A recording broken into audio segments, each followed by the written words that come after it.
Hello, and welcome to Mental Health Matters Podcast. I'm your host, Liz Lang, and I'm here with Dr. Mark Burton. In this podcast, we will talk about all things mental health. Thank you so much for joining us.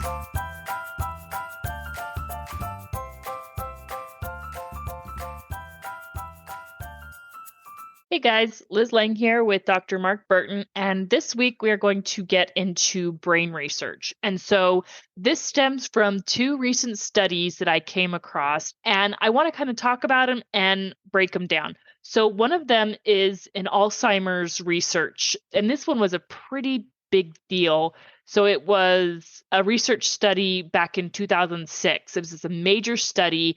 And it turns out a lot of it had been fabricated. And the other one we wanted to talk about is depression and serotonin levels. And so this is another recent big study that was done. And I think this one is actually a combination of like 17 different studies. I also want to be very clear up front, because when we talk about this depression and serotonin level study, it sounds a little bit like and I don't think that's their intent, but I don't want someone to, at any point in this episode, to feel like Mark and I are trying to invalidate or mitigate people who struggle with depression. We want to acknowledge it is a real thing and people do struggle with it, but I think this research is important to talk about. Well, I think a lot of it is about consumers having the correct information. I think that's always important so that we can make informed choices. So really, it's more about that. It's about giving our listeners what we think is, the latest information. And who knows, in a month that may change as well. But at least right now, what we're trying to do is give you the latest information. Yes, exactly. And so we're no way, shape, or form trying to mitigate or invalidate anyone struggling with depression is really what I wanted to push. Okay, so let's start with this Alzheimer's research study. And so this came from a physician and neuroscientist. His name is Matthew Schrag, and he raised concern about a major 2006 study done by Sylvain Lesnie of the University of Minnesota Twin Cities. And so what Sylvain Lesnie did is he did this huge research project, and he concluded that the primary cause of Alzheimer's is this amyloid beta plaque is what causes Alzheimer's. And so based off of this study, there was a drug that was used, and a lot of research and a lot of extensive continuing research has been done based off of this 2006 study. So first of all, I want to break down what are amyloid beta plaques. Am I saying that right? Yeah, this is really complicated. Yes. Which most things with the brain are complicated. Yeah. So we're going to try and simplify it so that people can understand it. So the plaques, as I understand it, I'm going to use a term that I read. I didn't make this up, but through a series of different conversions in the brain, what happens is you get these amyloid plaques, and they call them chemically sticky. Okay. Which I don't know, I think that helps me visualize what's going on. And so these plaques will then accumulate in the brain. Now, it used to be, and I don't know if it's still the case, but if you suspect someone has Alzheimer's, in the past, the only way that you would actually confirm that is if you did an autopsy after they were dead. And then if you found these amyloid plaques in the brain, then they would give you a post-mortem diagnosis of Alzheimer's. Okay. Now, I think today it might be different. And I haven't read if they're going to change the way they diagnose Alzheimer's, because this is fairly new. This only came up 2 weeks ago, I think, is when this particular information came out. Yeah, it was about 2, maybe 3 weeks ago. It is very recent that Matthew Schrag, that the physician and neuroscientist, came out with this. So this came out in 2006. Yes. And I think Matthew Schrag had his doubts back then. Oh, okay. And so that the way I know. read this article anyway is that he raised concern about the validity of the research paper back then. And the reason he did is because it was contrary to what he was thinking. And so he thought, well, what's going on here? So I think it's taken this long to figure this out. Well, it started about 6 months ago. So Cassava Sciences is the company, I guess, I think it's some sort of center or research. I'm not really clear on what Uh-huh. Cassava Sciences is. I think they're the drug manufacturer. Okay, That's who okay. they are, of that Okay, drug. right. That makes sense. And so they developed this drug based off of Lesnie's findings. And then 6 months ago, Cassava Sciences, they launched their own 6-month investigation into the matter. So this Right. has been going on for 6 months, but it only just came out recently. I don't know how they kept the whole thing hush hush until now, but their findings are saying yes, Lesnie did most likely falsify his report. And so what I gathered is that he took he took a bunch of different pieces from his research and he puzzled it together to make it look like what he wanted, but it's not an actual accurate depiction. Does that sound right to Right. you? Yeah, that's correct. And so I'm going to save my reasoning of why, I wasn't surprised when you told me this, and there's reasons Yeah. I'm not surprised, and I'll go into that in a bit. There's a problem, obviously, with falsifying research Yes. results. And, what happens is there's a lot of wasted money, there's wasted research because that Yeah.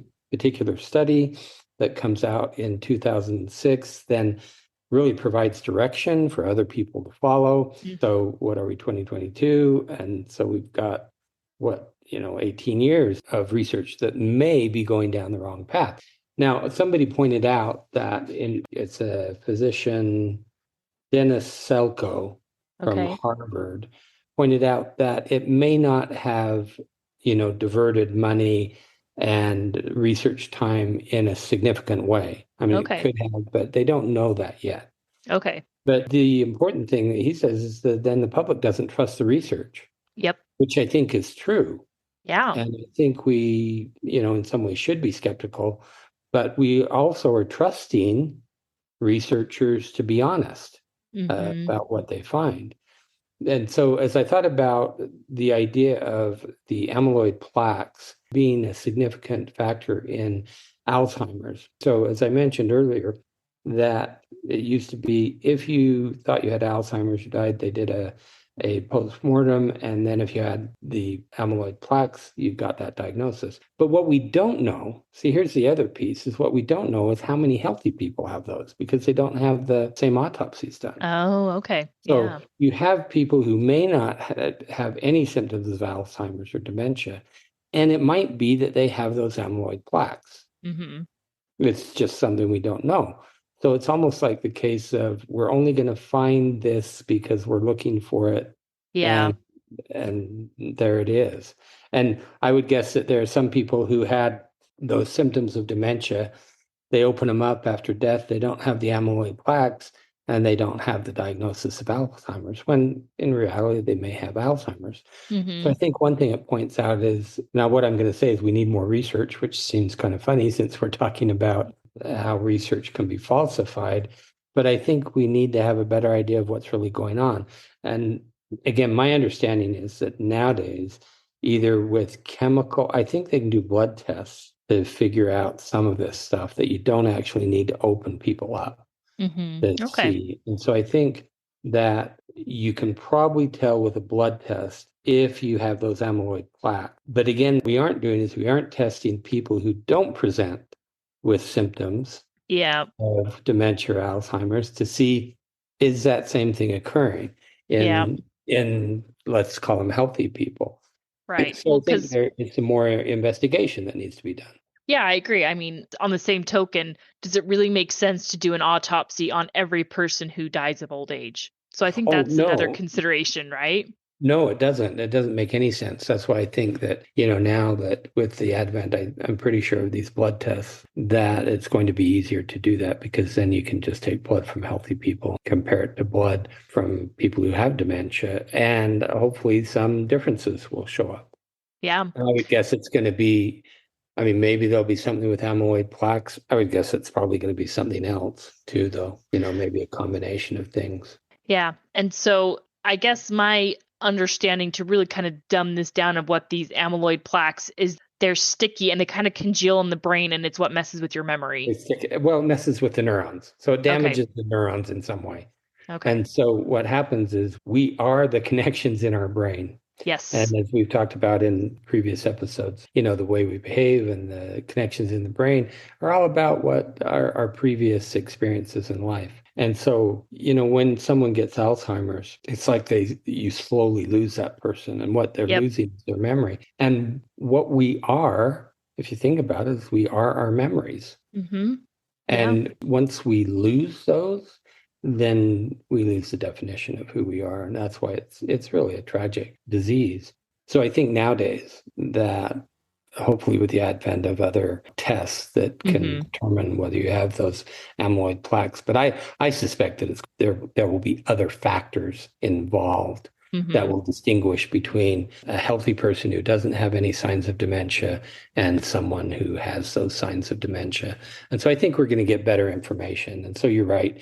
It's not going to have to be done through autopsies, which is correct. You can't be cutting everybody open. Yeah. Just that doesn't work very well. No. And plus, it's too gross. It's not fine enough to Yeah. figure out what's going on.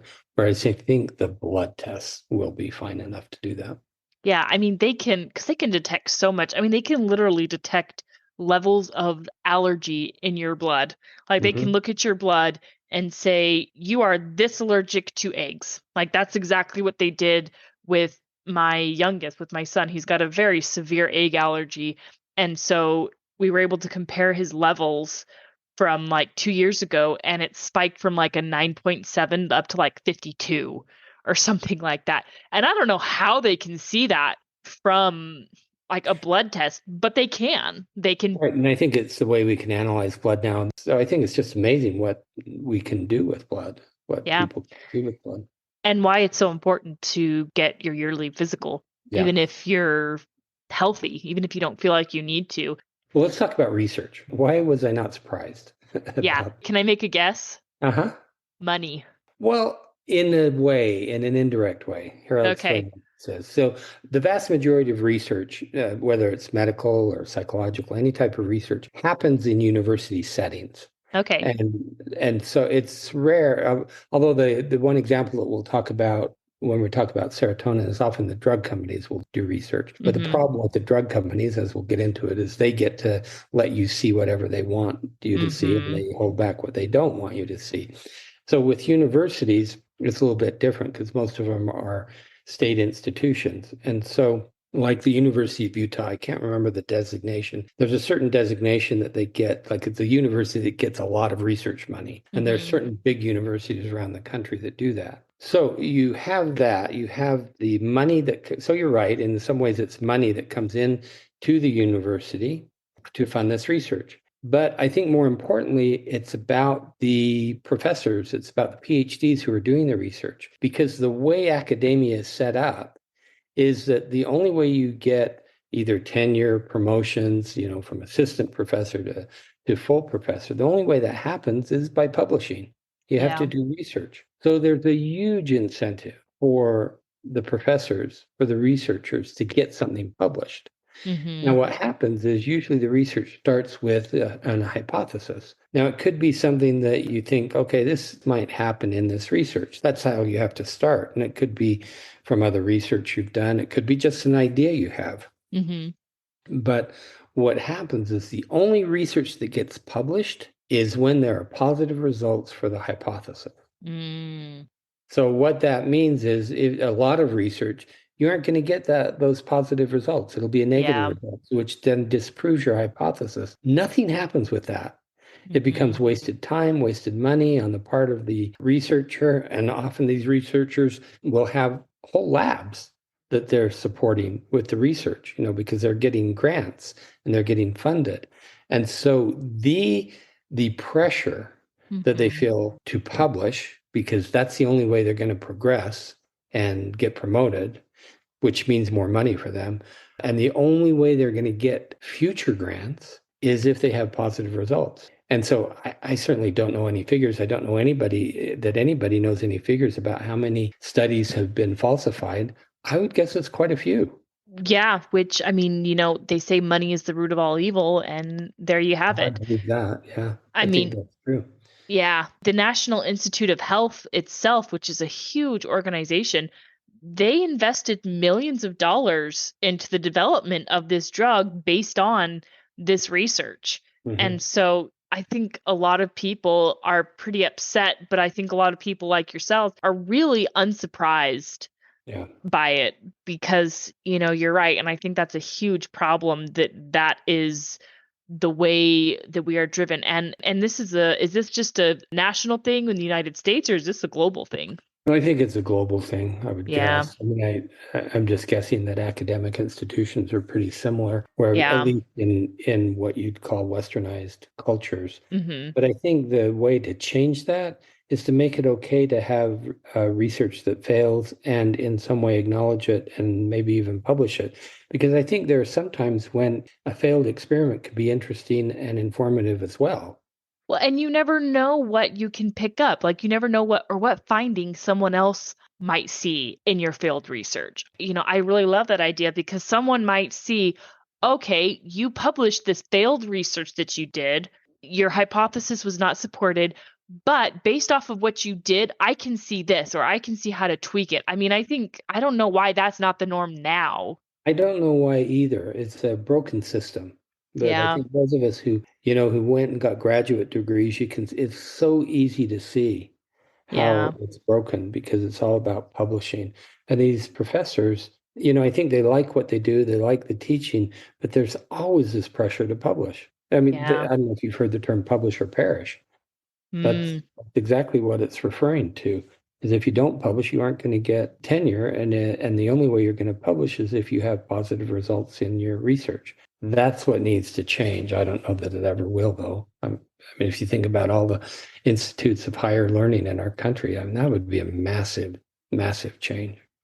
Right. And I think it also sends the message, and maybe that's what this stems from, is because from a very, very early on, we are taught that it's not okay to fail. We are taught Right. from a very, very young age to get the right answer. Like that's drilled into us from a very young age, and that you have to try, try, try. If at first you don't succeed, try again. I think, it stems from the problem. And I know today that's changing. Kids are taught it's okay to fail. It's okay to mess up. It's okay to make a mistake, learn from it and move on. Yeah. And, maybe it will change. We give lip service some kind there sometimes about it's okay to fail. I don't know if you ever saw the billboards, which I kind of liked. I think the billboards were about perseverance, and the one I liked was Thomas Edison. And I can't remember how many times he failed at trying to Mhm. perfect the light bulb, but it was a lot. I mean, we're Yeah. talking thousands of times, not a Oh, little, yeah. thousands of times that he failed, and he just kept going, and finally he gets a light bulb. And so, the implication is, yeah, it's okay to fail, and we all need to fail, but there's some institutions where that's not okay, and it's not accepted. Yeah. And that's a huge problem. I mean, because where would we be without the light bulb? Where would we be if Thomas Edison hadn't kept trying? Right. Judge, we'd have a candle business, be selling Oh, candles. oh, yeah, no. Okay, so let's go ahead and transition and move on to this depression research. And so the Right. title of this research is Low Serotonin Levels Don't Cause Depression. And the subtext of this is that depression is not caused by chemical imbalance of the brain, is what people are saying. And I guess that rubbed me the wrong way, or that's why I wanted to make that disclaimer at the very beginning, is because there are people who genuinely do have a chemical imbalance in the brain. And there are Except people. you really don't know that. How do Okay. you know that? I mean, that would be my question. It's a Okay. theory. Okay. It's a theory that has taken hold. And I'm not saying it's an inaccurate theory, Mhm. but again, what we'll find out is that there's never been any type of research that supports that particular thing that it's about the imbalance in the brain. Hmm. So Okay. I was skeptical. I've always been skeptical. And so Mhm. again, this isn't surprising to me at all because I don't believe that there was ever any evidence for it. Here's how Okay. it started. Here's how it started back in 1965. So that's a long time ago. And I think it was in the UK that this happened. And there was a group of researchers and they were looking, I think, at depression and they just threw out this idea. And they even talk about this is just an idea. We're wondering about this. Is Mhm. it low serotonin levels? So it wasn't based on anything. Hmm. they just thought, well, maybe we should look at that. And so by the 1970s, you could actually test the serotonin levels. And so what happened is they then gave, I don't know what this substance is, but I guess there's something that you can give to people that is known to lower their serotonin levels. And so if that's true, if you give this substance to these people, then they should become depressed, Mm-hmm. right?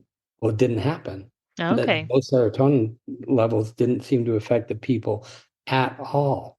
And so this comes from this physician in Wales that he's saying there was never any basis for it ever. I think maybe we could, I don't know if we can say low serotonin then equates to the imbalance in the brain theory of depression. I don't know that I buy that either. Okay. But I think we've talked about this in the past, that book called Lost Connections, Mm-hmm. which is by Johann, and he thinks it's a cultural thing, that it's the way the world interacts with us, the way our culture interacts with us causes depression. Mm. But what we know, okay, here's the thing that this gets confusing. Behavior changes our brain, right? Yes. Yes, it does. Or experience. I mean, let's generalize it more to experience changes our brain. Mm-hmm. So, for instance, if you live in the inner city and you're poor and you can't buy food or you don't have adequate housing and you're always on the edge of being kicked out of your place, and you have little children and you can't get medical care. So that's experience. Does it change the brain? Absolutely, it changes the Oh, brain. yeah. We know that. And so do those people become depressed? Yeah, they do, Mm-hmm. because they don't have any control over their life. So could you say, okay, something's going on in the brain? Absolutely, something's going on in the brain. I think what we're trying to talk about is what's the cause of Okay. what's going on in the brain. And so what I think this research and it's called a meta-analysis if people are listening. So whenever you look at multiple studies Mm-hmm. together, Okay. that is called a meta-analysis. And it's a really pretty good way to look at studies, because there are statistical ways that you can tease out different facts. And so that's what they did here. It was a meta-analysis. So it's clear that what they're saying, it's specific to serotonin, that it's evident that a decrease in serotonin levels doesn't cause depression. Now, so I want to be clear for listeners. I think there is definitely something going on in the brain. Oh, yeah. Yeah. I mean, I've known people personally who genuinely struggle with anxiety and depression. Right. And it's a beast of a disease, It right? is. To deal with. And I think saying that it's not the serotonin levels that's what's causing the depression, that doesn't make it any less real. It doesn't make it any less of a struggle for some people. Right. And it doesn't make it any less real that there's something going on in the brain. Yeah. It's That's just what I not what want to they be thought. clear. It's just not what Yes. they thought. Yes. And there's a reason that serotonin caught on. And the reason that it caught on is, well, it goes back to money. Yeah. What I think, and it's the drug companies. And so the drug companies caught on to this. And, they developed these things that are called SSRIs, selective Yep. serotonin uptake inhibitors. And so it's all based on this theory that low Mm-hmm. serotonin levels cause depression. And so the basis for these drugs isn't true. Okay. So I Which want, I've always thought anyway. A lot of us think that. yes. And so, do some people get relief? Yes, but only about 25%. Here's an interesting thing I found. You can look at people and give them, people who have the drugs, people who don't have the drugs, people who get better just over time. And statistically, you can split it up and say, okay, how much of their getting better is due to the drugs? How much of them getting better is due to placebo effect and that type of thing. So here's what they found, that 25% of the effects of antidepressants were due to natural recovery. And Okay. what that means is 25% of the people would have gotten better anyway, Mm-hmm. just with the passage of time, which we Yeah. also know is true. Yeah. 50% of the effects of antidepressants was due to the placebo. The idea Okay. that if I think something's going to happen, then it does happen. And it's Mm-hmm. incredibly powerful, the placebo effect. Mm-hmm. And then 25% was actually due to the chemical. So Okay. what you can see there, so there is definitely some effect. So I hope listeners can hear that. Mm-hmm. It's just not going to be for everybody, Yeah. which physicians know that. People know that. This is not a secret. because a lot of people will find relief for a couple of weeks or months, and that, I believe, is the placebo effect, and then they go back to baseline. Yeah. So the drugs in some cases are having a positive effect. That's what I hope listeners can hear that as well. It's just not for everybody, and it's just not to the extent that we thought. And then the other thing is, we really don't know what's going on in the brain with those drugs. Yes. Well, but we do know what the side effects are. That much we do. And So those are problematic. yeah, most people have a lot of difficulty with the side effects. I've certainly talked to clients who are on them and they don't seem to mind the side effects. But as you talk to a lot of clients, they say, well, it hasn't really made a difference, but they've been on it for 20 years, so they stay on it for 20 years. Because it is so hard to get off. So hard. Get off. So here's the problem with the research. How did we get these drugs? Then, so I think I've explained how did this idea about serotonin get into the collective consciousness of, I guess, drug companies and physicians. It was just an idea, and nothing ever supported it. So the way the FDA, I have a big problem with the FDA. In fact, I was going to tell you at the start, if I get up on my soapbox, you have to tell me that I have to get down off my soapbox, because this stuff just really infuriates me. Oh, because yeah. the FDA is complicit in this, because what happens, so if a drug company wants to bring any drug to the public, they have to do a lot of research, which I think is important. Yes. Here's the problem: they conduct the research and then they only release what they want to release. And so what we know, some people have gone back and through the Freedom of Information Act been able to access these other studies. So here's just one example. In the trial for Prozac, the drug was given to 245 patients. Now, it's just one study. It was given to a lot more. So in this one study, it was given to 245 patients, but the company only published results for 27 of those patients, the ones that the drug seemed to work for. Now, I don't know, I'm not doing my math, but that's a little less than 25%. Yeah. So it worked for about less than 25% of the people, which corresponds to this other information that I gave. So yes, it works for some, it doesn't work for everybody. And so I think the importance of getting this information out is so that people can make an informed choice, because the drugs do have those side effects. And so for the average patient, those what we call psychotropic drugs, that's the general name, those drugs don't have any meaningful effect. Now, there's this other book I think I mentioned by Anna Lembke, who is a psychiatrist, an MD at Stanford.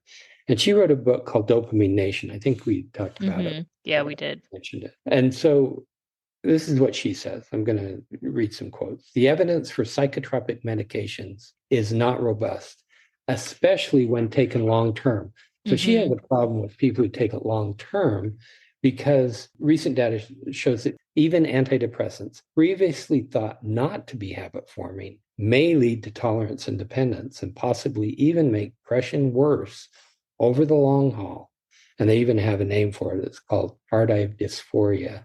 And so there is a problem with that long-term use. I think there's a real potential problem with that long-term use of antidepressants. And so, in connection with how we're talking about serotonin, people thought, oh, okay, I've got an imbalance in the brain. Physicians told people, oh, your serotonin level's low. Yep. They actually had no basis for that. So here's the drug. And we don't know what the drugs do. And in fact, we know it only works for 25% of the people. And so if you think about, they looked at, I think 4 countries: Australia, Canada, the UK, and the US. And let's see, it was from 1990 to 2015. And so you're able to see the amazing increase in the use of antidepressants in that time period. Absolutely no decrease in the depression rate. So it's not doing anything. Yeah. If it were actually doing something, then you would see some sort of decrease in depression. So it really does irritate me, because I think that what I've thought is physicians, someone presents to them and says, I'm really depressed, can't get up in the morning. The only thing they have is to give them drugs. And I think most physicians will recommend talk therapy as well. Yes. To go along with the drugs. I think it's pretty rare that a physician is not going to recommend that. But I think as a culture, as a society, we need to look at this in a different way. Mhm. If it's not low serotonin levels, then what's going on? Yep. And I think it's the way our culture is. It's the way we live in the world today. That experience changes our brain. So yes, there are brain differences. It's not coming from the way we think it is. Right. And Mark, you and I have been a longtime advocate of combining CBT or talk therapy, cognitive behavioral therapy, with the use of an antidepressant, or before you try an antidepressant, I guess is more accurate. And I'm sure that in your profession, you have recommended people go on an antidepressant. I have not. I don't, Really? because I don't believe it. Okay. Now, Okay. I say if you want to go on an antidepressant, you need to talk to I recommend what I call an APRN, which Okay. is an advanced practice registered nurse, or a psychiatrist. I don't think general practitioners are the best source for this Okay. because they just don't have the in-depth training, whereas a psychiatrist or an APRN. And so I don't recommend it. I say if you are interested in this, I give them the information that I have. Mhm. And then I say, but you get to make that choice. And so here's who you should go see. And I'll give them recommendations for APRNs or psychiatrists so that they can Mhm. go find out themselves. But I really don't believe it. I don't believe that Okay. it's the way to go. I think the side effects are really too serious. I think here's the other reason I don't. In my practice, I don't typically see very seriously depressed people. Okay. They're going somewhere else. Oh, okay. They're seeking treatment usually in community mental health centers, things like that. And Okay, so, that makes or sense. with a psychiatrist in the first place. And so I don't see them. So what I see individuals or couples, because I do a lot of couples work, where there is the presence, most often nowadays it's anxiety, the presence of anxiety and depression. Mhm. And I really never recommend medication for anxiety. Here's my other beef. I'll get back up on my soap box is that so the what we call anxiolytics are the medications that people give for anxiety, but they're like Valium, and so Mhm. they're pretty addictive. They're Yeah. very addictive. And most doctors, it's really hard to find a doctor who's going to prescribe that for you because of the addictive nature of them. So what happened is the drug companies caught onto this and they said, oh, wait, Zoloft also helps your anxiety. You know, Yep. it's not only about depression, it's about anxiety. I've never had a client who said, yeah, it really helped my anxiety. They just made that up so they can sell more drugs. Mhm. It goes back to money. It just really irritates me. And so, but I'm upfront with my clients about this. I am. I don't hide it from them. I say, I want you to know I have a bias here. And I explain the Right. bias and I tell them what I think. And I say, but you need to be in charge of your own, medical treatment. You need to, you can get the advice from other people, but you need to be in charge of it. And so you need to get all the information because I think it's way too easy for us to say, oh, there's a pill I can take. It'll help my serotonin Yes. levels and I'll be happier. And they don't do any research into it. They don't think about it. They just think, oh, the doctor's going to give me this pill. Everything will be all right. Everything's not all right.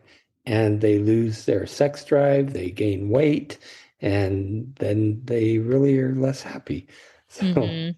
and as that psychiatrist from Stanford pointed out, the long-term use is it's really problematic.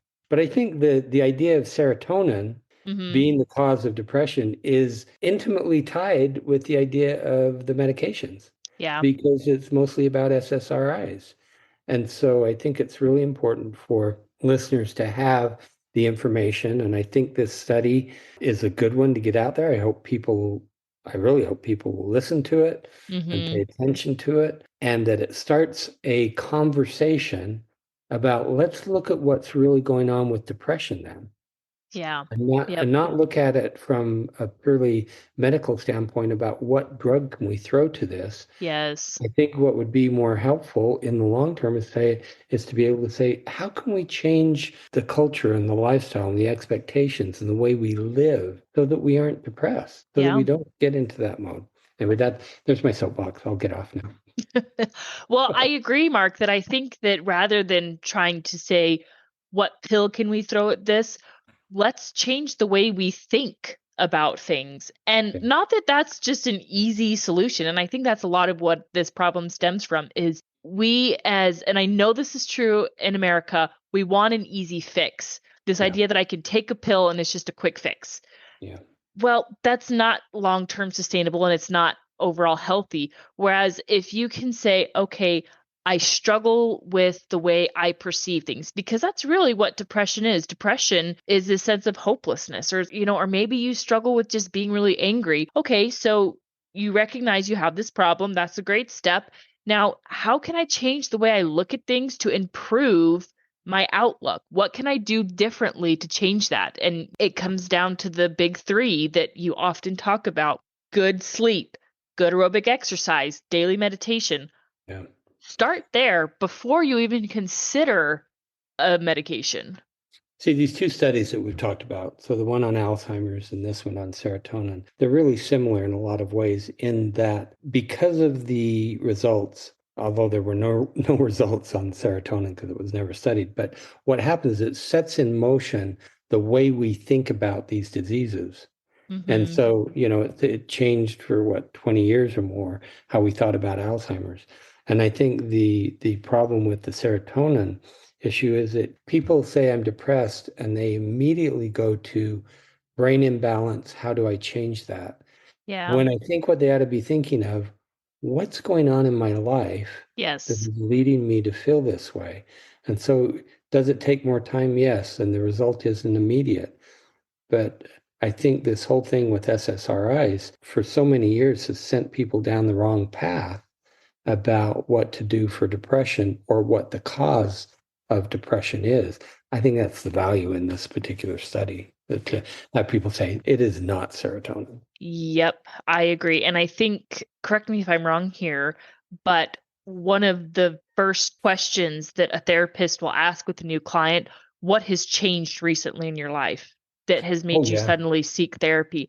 That's so important. Oh, So yeah. important. But you can also go back to, like, if someone says, well, I've been depressed for 3 years, and then I would say, okay, let's go back 3 years Mm-hmm. and tell me what's going on in your life and what changed. So that, yeah, you're absolutely right that you want to know what changed, because that is often the key to, what led to their depression. All right. So next week, we're going to get into feminism and masculinity. So we're going to kind of discuss what are some of the good parts of feminism, what are some of the negatives, and the same things with masculinity. What are some of the goods, the positive? Let's What get into is it? that. And, how can you be masculine without being toxic? Anyway, we'll dive into what that is. Yep, it's going to be a good one. We'll see you all next week. Have a good week, everyone. Have a question for Dr. Burton? How about a topic you'd like us to cover? Send us an email at mentalhealthpod21@gmail.com. This podcast was produced and edited by Liz Lang. Music is by Audio Lounge.